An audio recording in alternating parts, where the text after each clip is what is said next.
శాంతాకారం భుజగశయనం పద్మనాభం సురేశం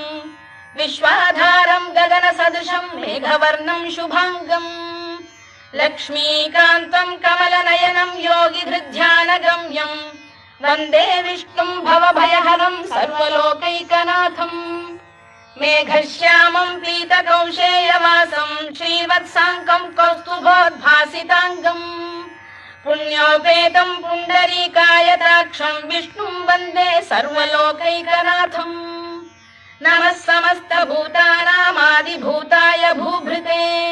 అనేక రూప రూపాయ విష్ణవే ప్రభ విష్ణవే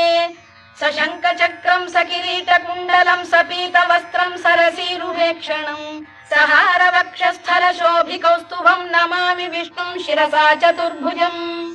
ఛాయాయాం పారిజాతస్య హేమ సింహాసనోపరి